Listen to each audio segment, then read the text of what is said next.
The Tower Treasure, A Hardy Boy's Mystery by Franklin W. Dixon. Chapter 1, The Speed Demon. Frank and Joe Hardy clutched the grips of their motorcycles and stared in horror at the oncoming car. It was careening from side to side on the narrow road. "He'll hit us. We'd better climb this hillside, and fast," Frank exclaimed, as the boys brought their motorcycles to a screeching halt and leaped off. "On the double," Joe cried out as they started up the steep embankment. To their amazement, the reckless driver suddenly pulled his car hard to the right and turned into a side road on two wheels. The boys expected the car to turn over, but it held the dusty ground and sped off out of sight. "Wow," said Joe. "Let's get away from here before the crazy guy comes back. That's a dead-end road, you know." The boys scrambled back onto their motorcycles and gunned them a bit to get past the intersecting road in a hurry. They rode in silence for a while, gazing at the scene ahead. On their right, an embankment of tumbled rocks and boulders sloped steeply to the water below. From the opposite side rose a jagged cliff. The little traveled road was winding and just wide enough for two cars to pass. "Boy, I'd hate to fall off the edge of this road," Frank remarked. "It's a 100-foot drop." "That's right," Joe agreed. "We'd sure be smashed to bits before we ever got to the bottom." Then he smiled. "Watch your step, Frank, or Dad's papers won't get delivered." Frank reached into his jacket pocket to be sure several important legal papers which he was to deliver for Mr. Hardy were still there. Relieved to find them, Frank chuckled and said, "After the help we gave Dad on his latest case, he ought to set up the firm of Hardy and Sons." "Why not?" Joe replied with a broad grin. "Isn't he one of the most famous private detectives in the country? And aren't we bright too?" Then becoming serious, he added, "I wish we could solve a mystery on our own, though." Frank and Joe, students at Bayport High, were combining business with pleasure this Saturday morning by doing the errand for their father. Even though one boy was dark and the other fair, there was a marked resemblance between the two brothers. 18-year-old Frank was tall and dark. Joe, a year younger, was blonde with blue eyes. They were the only children of Fenton and Laura Hardy. The family lived in Bayport, a small but thriving city of 50,000 inhabitants, located on Barmett Bay, 3 miles inland from the Atlantic Ocean. The two motorcycles whipped along the narrow road that skirted the bay and led to Willowville, the brothers' destination. The boys took the next curve neatly and started up a long, steep slope. Here, the road was a mere ribbon and badly in need of repair. "Once we get to the top of the hill, it won't be so rough," Frank remarked, as they jounced over the uneven surface. "Better road from there into Willowville." Just then, above the sharp putt-putt of their own motors, the two boys heard the roar of a car approaching from their rear at great speed. They took a moment to glance back. "Looks like that same guy we saw before," Joe burst out. "Good night." At once, the Hardy stopped and pulled as close to the edge as they dared. Frank and Joe hopped off and stood poised to leap out of danger again if necessary. The car hurtled toward them like a shot. Just when it seemed as if it could not miss them, the driver swung the wheel about viciously, and the sedan sped past. "Phew! That was close," Frank gasped. The car had been traveling at such high speed that the boys had been unable to get the license number or a glimpse of the driver's features.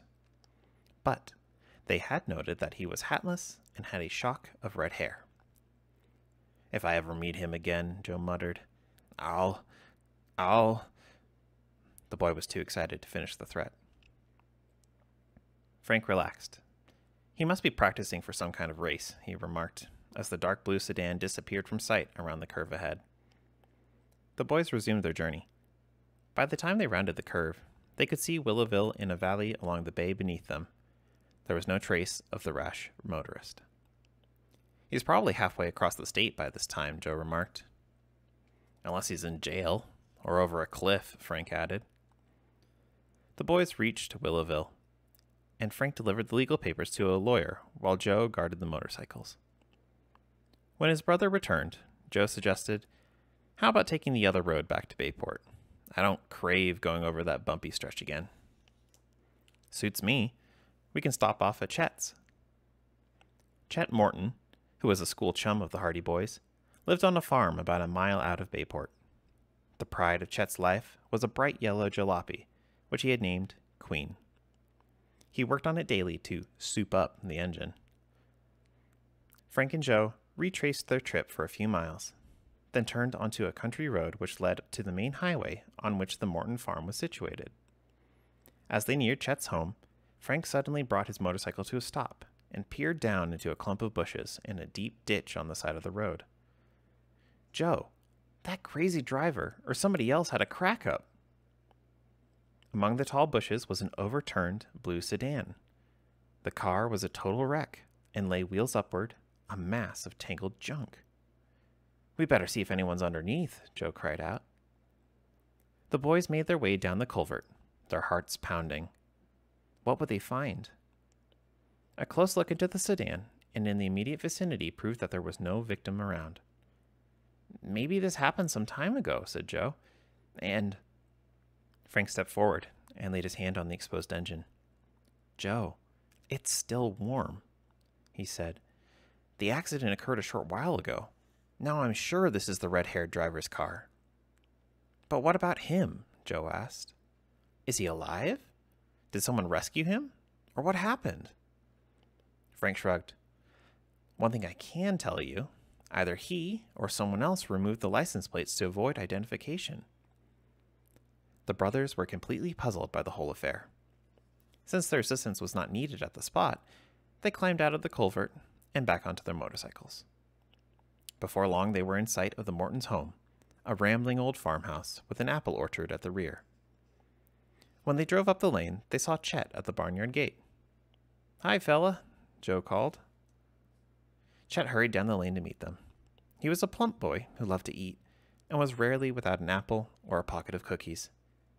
His round, freckled face usually wore a smile, but today the Hardy sensed something was wrong. As they brought their motorcycles to a stop, they noticed that their chum's cheery expression was missing. "What's the matter?" Frank asked. "I'm in trouble," Chet replied. "You're just in time to help me. Did you meet a fellow driving the Queen?" Frank and Joe looked at each other blankly. "Your car?" "No, we haven't seen it," said Joe. "What's happened?" "It's been stolen." "Stolen?" "Yes, I just came out to the garage to get the Queen, and she was gone," Chet answered mournfully. "Wasn't the car locked?" "That's the strange part of it. She was locked. Although the garage door was open, I can't see how anyone got away with it." "A professional job," Frank commented. "Auto thieves always carry scores of keys with them." "Chet, have you any idea when this happened?" "Not more than 15 minutes ago, because that's when I came home with the car." "We're wasting time," Joe cried out. "Let's chase that thief." "But I don't know which way he went," Chet protested. "We didn't meet him, so he must have gone in the other direction," Frank reasoned. "Climb on behind me, Chet," Joe urged. "The Queen can't go as fast as our motorcycles. We'll catch her in no time."